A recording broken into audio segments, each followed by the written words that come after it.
Salut tout le monde! C'est une première pour moi d'enregistrer une leçon comme ça.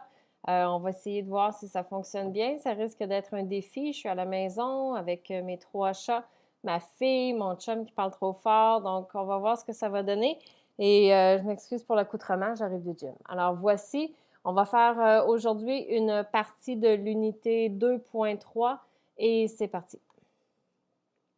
Donc, dans l'unité 2.3, on va faire le lien entre la vitesse, l'accélération et les dérivés, le tout à partir d'un diagramme de position versus temps. Donc, si on veut calculer la vitesse moyenne et la vitesse instantanée, on doit partir d'une fonction qui représente la position d'un objet en fonction du temps. Donc, ce que l'on dit, c'est que la vitesse moyenne est définie comme le taux de variation du déplacement sur un intervalle de temps. Donc, la vitesse moyenne est définie comme le taux de variation du déplacement sur un intervalle de temps. Au niveau de la définition de l'équation, si on veut, c'est delta S sur delta T.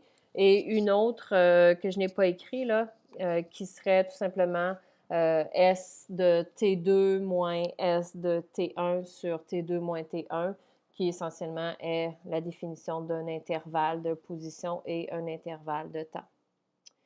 Ensuite de ça, ce que l'on va appeler la vitesse instantanée.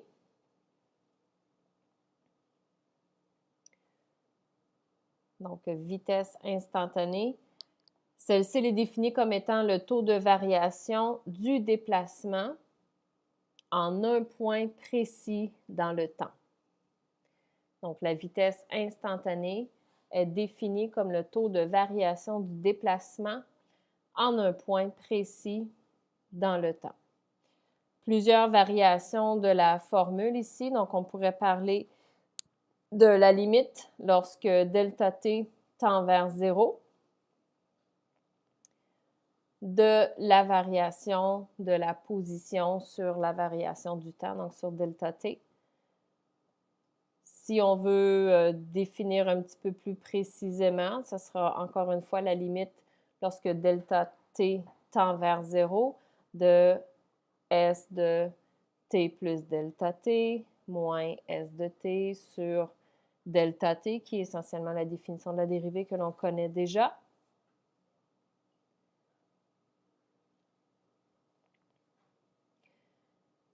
Ensuite de ça, si on se rapproche un petit peu plus de notre définition de la dérivée, on a la limite lorsque h tend vers 0. Alors, ça va devenir S de t plus h moins S de t sur h.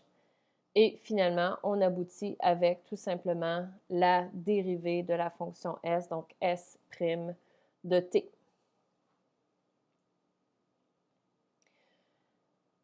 S' de t, qui est la dérivée de la fonction de la position, on va dire tout simplement que c'est la fonction v de t, étant donné que ça correspond à la vitesse à ce point-là. Donc, v de t, c'est la dérivée de s par rapport au temps, et donc S' de t.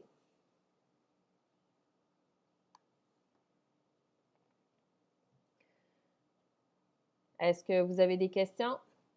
Oui, Yacine, je t'écoute. Ah, je répondrai demain. Garde ta question pour plus tard. Donc, premier exemple, le mouvement vertical. Donc, on parle ici d'une chute libre, chute qui va définitivement être, elle va être influencée, voilà, par la gravité. Donc, on lance un caillou à partir d'un pont qui se trouve à 15 mètres au-dessus de l'eau. La fonction h de t, qui est la fonction du second degré suivante, représente la hauteur du caillou h en mètres par rapport à la surface de l'eau au temps t en secondes. Bien évidemment, ici, le temps doit être plus grand ou égal à 0.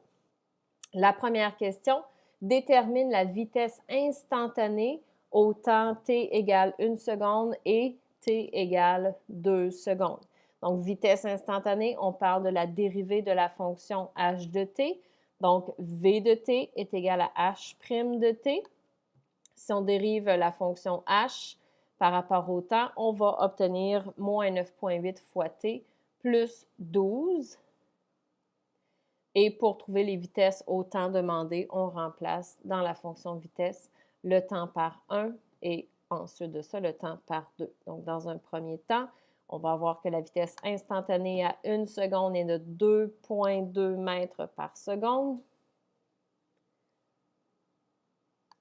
Et ensuite de ça, si on refait la même chose, mais en remplaçant t par 2 dans l'équation, on va obtenir moins 9,8 fois 2 plus 12.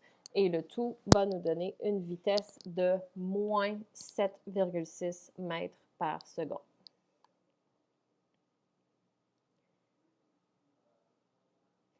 Donc, j'espère que ça va. Si ça ne va pas, mettez-vous un petit astérix et je répondrai à vos questions demain.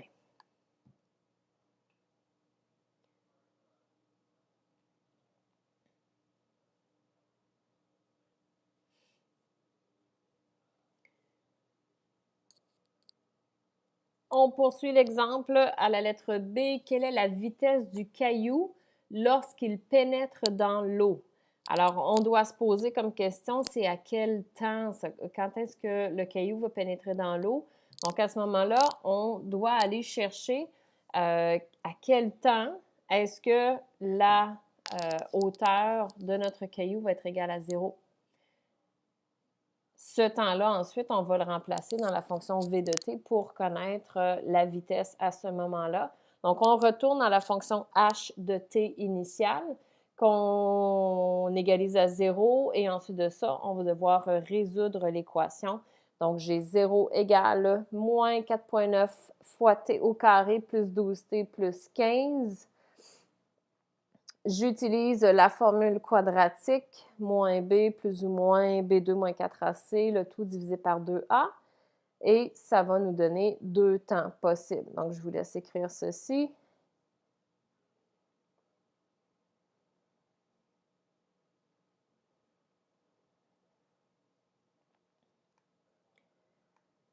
La première valeur de temps que l'on trouve à moins 0,91, on l'élimine parce qu'elle ne fait pas partie du domaine de définition initiale de la fonction.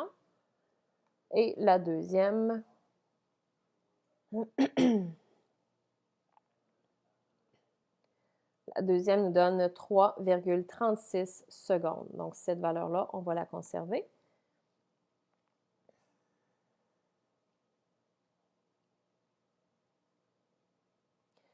Maintenant qu'on a le temps qu'on désire, on va aller le remplacer dans la fonction v de t. Donc, on remplace le temps par 3,36. Dans l'équation, moins 9,8 fois le temps plus 12. Et on va trouver la vitesse instantanée au moment même où le caillou va toucher la surface de l'eau. Et cette vitesse-là, elle est quand même très grande. Elle est négative parce qu'elle est orientée vers le bas. Excusez. Alors, on a une vitesse de moins 20,93 mètres par seconde.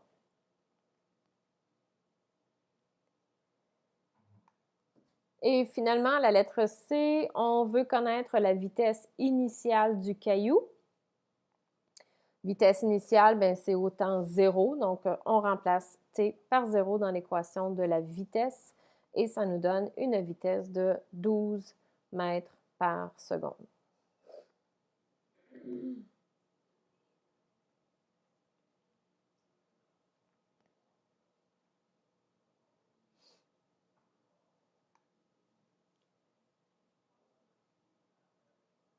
À la lettre D, je vous épargne les calculs.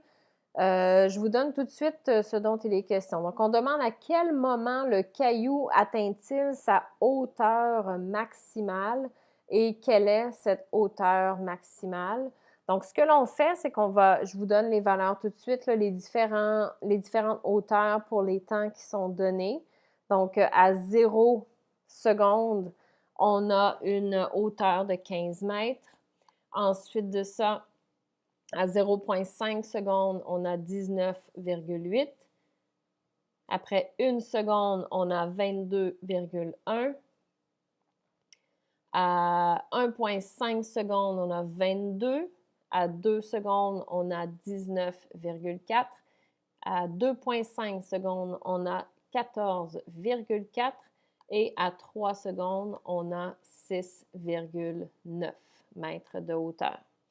Les vitesses, H' de t, mais on connaît l'équation, donc on remplace. On avait déjà V de 0 qui était 12 mètres par seconde. Ensuite, on a 7,1, 2,2, moins 2,7, moins 7,6, moins 12,5 et moins 17,4. Ici, on ne peut qu'estimer la hauteur maximale, puis à quel moment est-ce qu'elle est atteinte. Si on regarde au niveau des hauteurs elles-mêmes, on voit qu'il y a là un pic, si vous voulez, entre 1 et 1,5 secondes environ. Au niveau de la dérivée, donc de la vitesse, elle est positive, positive, positive, et ensuite elle tombe négative. Donc, il y a eu un changement d'orientation, si on veut, pour le caillou. Donc, c'est définitivement dans ces coins-là où on va avoir atteint la hauteur maximale. Donc, on ne l'a pas précisément ici, mais on avait déjà souligné dans le passé que ça va nous prendre une vitesse de 0 pour atteindre une valeur maximale ou minimale dans un cas qui serait une valeur minimale. Donc, comment interpréter tout ça? Bien, au départ, la vitesse, elle est positive et le caillou est en train de monter. Alors, au départ, la vitesse est positive et le caillou monte.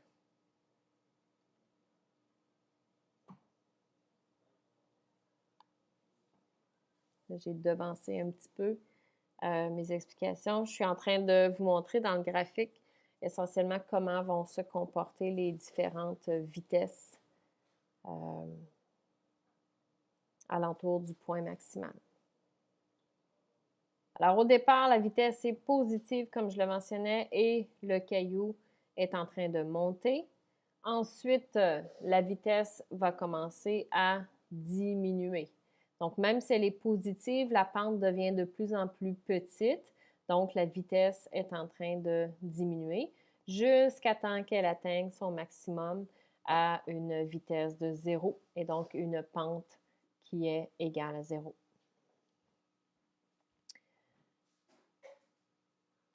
Donc, la vitesse commence à diminuer avant même d'atteindre le maximum. Lorsque le caillou atteint son point maximal, la vitesse est égale à 0.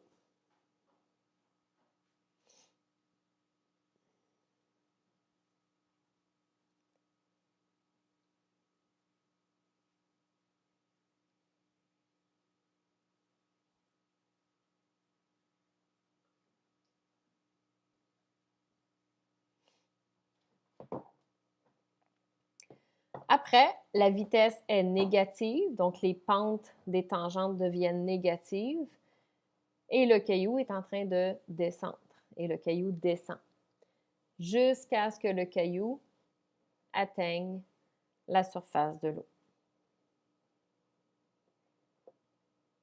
Tout en descendant, c'est important de remarquer que même si les pentes sont négatives, elles deviennent quand même de plus en plus abruptes. Donc, la vitesse est en train d'augmenter, évidemment, parce qu'on se rapproche du sol.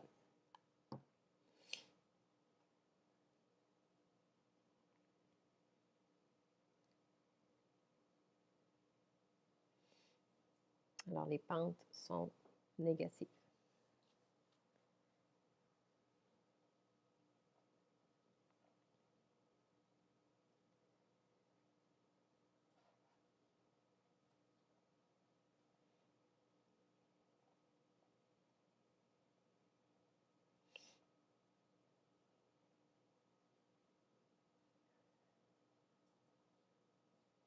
On va continuer à la page 12. Exemple numéro 2. Le mouvement horizontal, donc le déplacement. On peut représenter la position d'un objet qui se déplace le long d'une droite par la fonction S de t qui est là, qui est une fonction du troisième degré.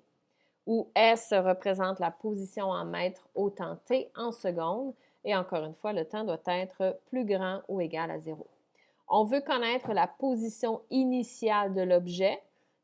Bon, deux façons de le faire. Je remplace le temps par 0 dans l'équation S de t ou tout simplement, je peux aller voir dans mon graphique et je vois qu'à 0 secondes, la hauteur est de 0 mètre. Donc, la position initiale est de 0.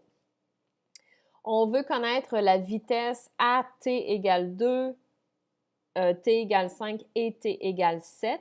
Donc, on parle ici de vitesse instantanée. Et encore une fois, la vitesse par rapport à une fonction position-temps va correspondre à la dérivée de la fonction position-temps. Donc, S' de t. On dérive la fonction. Ça va nous donner 9t au carré plus 81t plus 162 et on remplace respectivement par les valeurs demandées, donc V de 2, ensuite V de 5 et V de 7.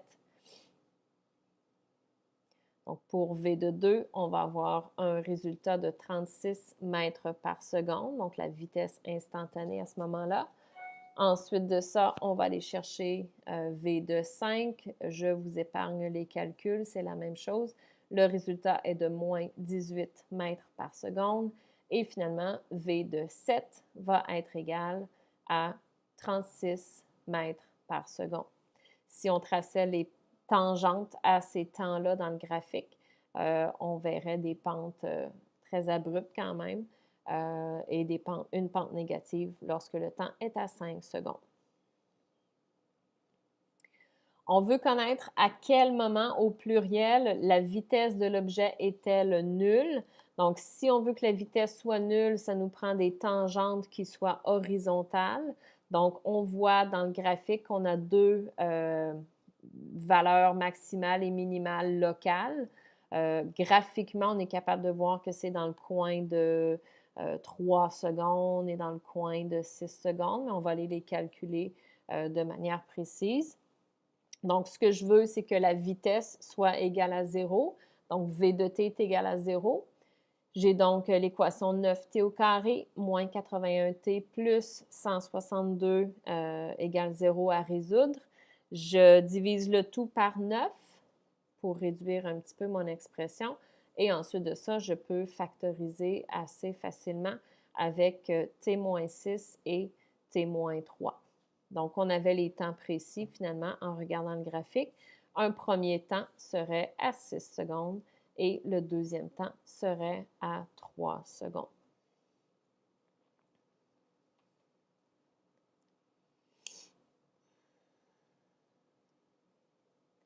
Donc, dans le graphique, voici ce que représentent les vitesses à ces temps-là. Donc, encore une fois, des pentes nulles.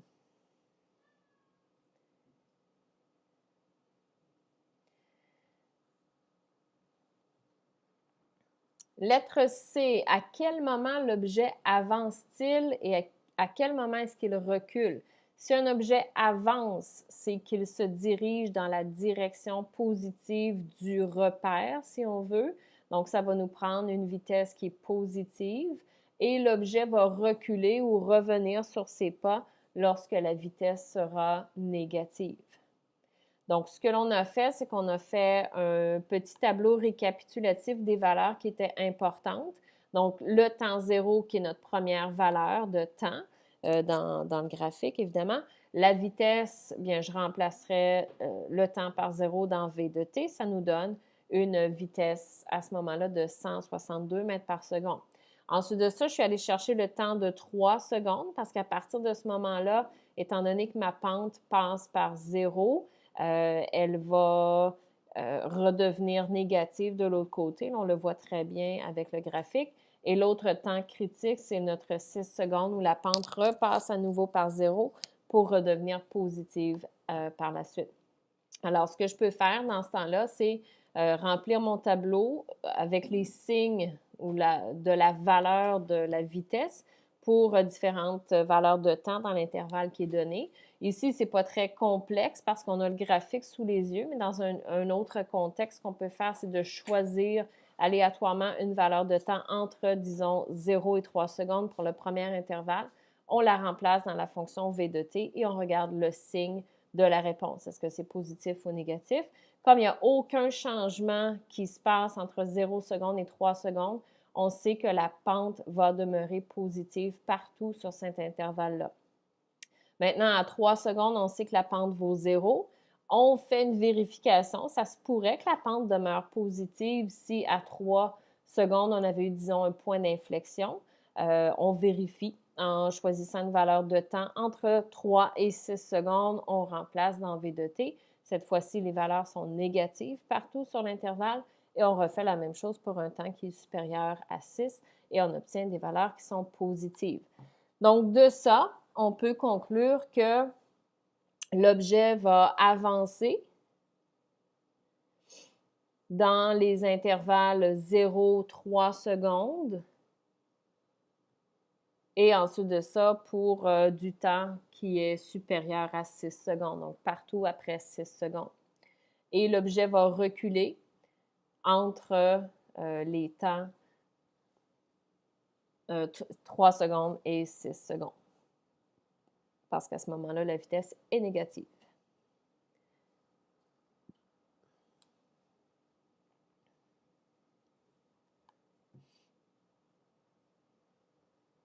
Donc, avance entre 0 à 3 secondes et après 6 secondes et on recule entre 3 et 6 secondes. Le numéro suivant demande la distance totale parcourue dans les 8 premières secondes du déplacement.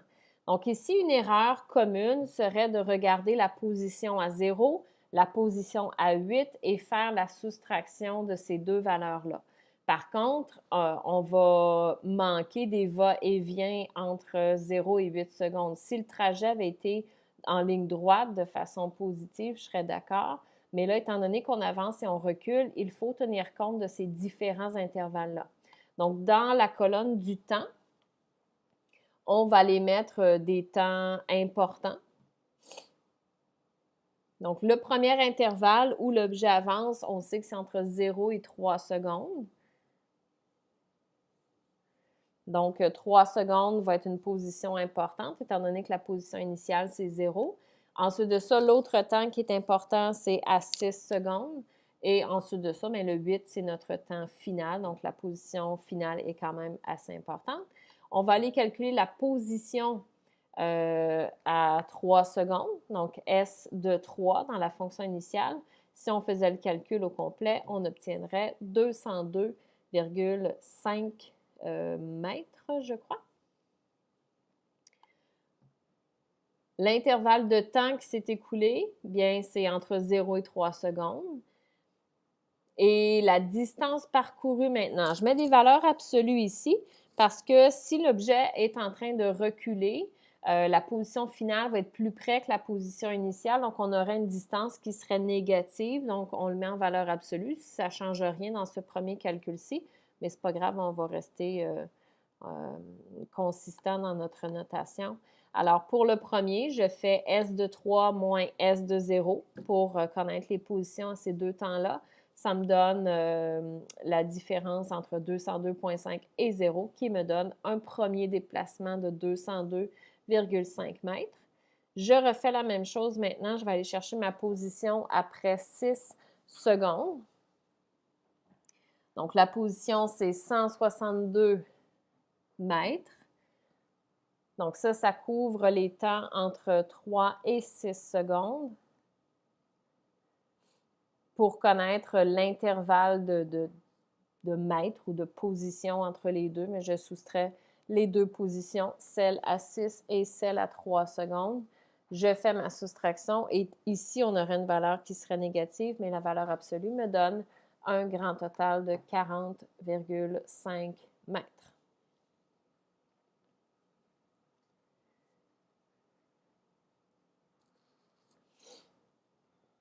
Et on refait la même chose pour le dernier temps, donc à 8 secondes, on va aller calculer la position.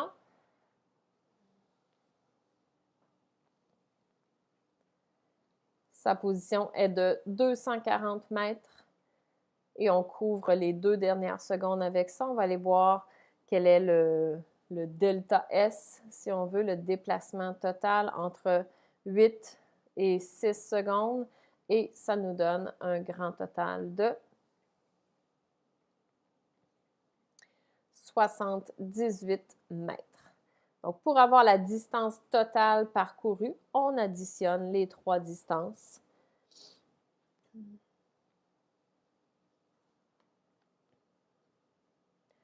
Donc, 202,5 plus 40,5 plus 78 mètres. Et ça nous donne un total de 321 mètres qui a été parcouru par l'objet.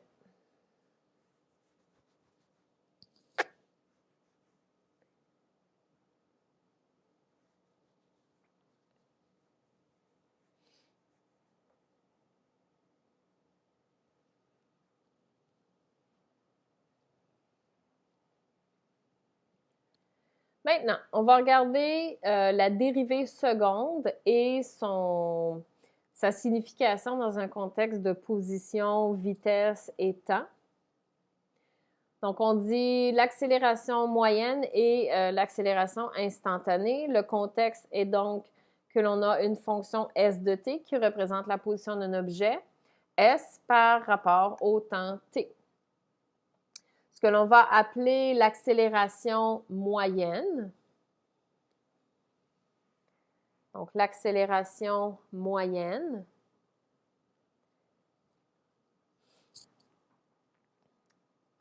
est définie comme le taux de variation de la vitesse sur un intervalle de temps. Alors, l'accélération moyenne est définie comme le taux de variation de la vitesse sur un intervalle de temps. Donc, l'accélération moyenne, on peut définir ça comme delta V sur delta T. Et si vous préférez, V de T2 moins V de T1 sur T2 moins T1. Qui est un petit peu comme on faisait au tout début quand on avait le taux de variation moyen où on prenait 2 points distants sur le graphique. Ensuite de ça, ce qu'on va appeler l'accélération instantanée.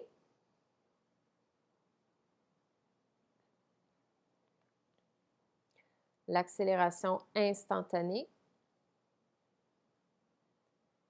est définie comme le taux de variation de la vitesse en un point précis dans le temps. L'accélération instantanée est définie comme le taux de variation de la vitesse en un point précis dans le temps. Donc, l'accélération est la dérivée de la vitesse.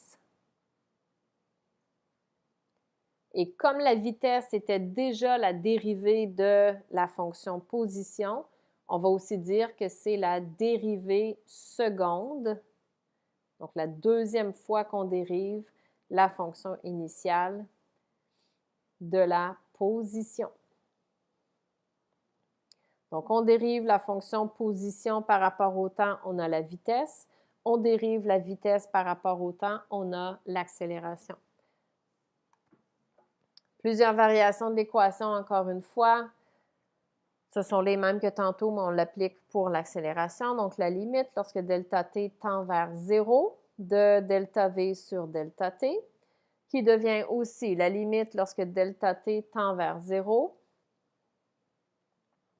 de v de t plus delta t moins v de delta t, moins v de t, pardon, sur delta t, qui va devenir la limite lorsque h tend vers 0 de v de t plus h moins v de t sur h, qui en soi est la définition de v' de t et qui est la dérivée seconde, donc s' de t. Donc, on rajoute un apostrophe pour désigner la dérivée seconde. On achève la dérivée seconde.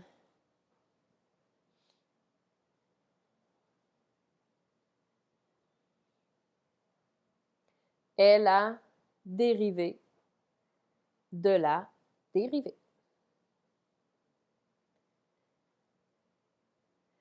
Donc, je vous donne plusieurs notations qui sont possibles, mais en réalité, on n'en voit que quelques-unes de celles-là.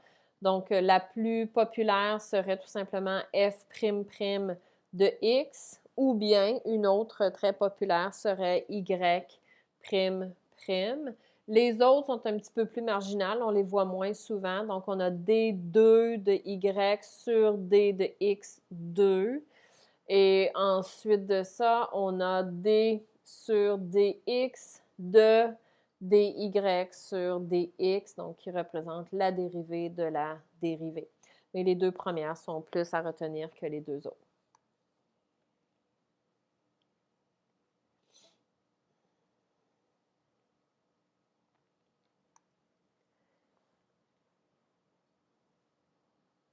Et on termine ça avec un dernier exemple dans le haut de la page suivante.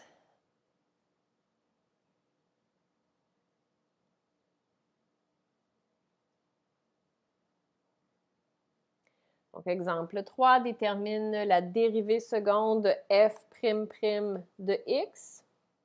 Donc, pour la lettre A, on a une fonction du troisième degré. Donc, je commence par trouver la dérivée première. Donc, 24x² moins 8x moins 5 est la première dérivée. Et ensuite de ça, je repars de cette dérivée-là pour aller chercher la dérivée seconde. Donc, f' de x va être égal à 48x moins 8. Donc, si on était dans un contexte où la fonction initiale en était une de position en fonction du temps, la première dérivée nous donne la vitesse en fonction du temps et la deuxième dérivée va nous donner l'accélération instantanée à des temps particuliers.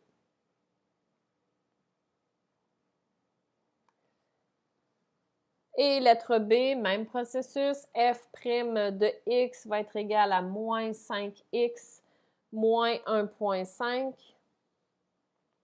Et je repars de là pour aller chercher f' de x qui va tout simplement être égal à une fonction constante de moins 5.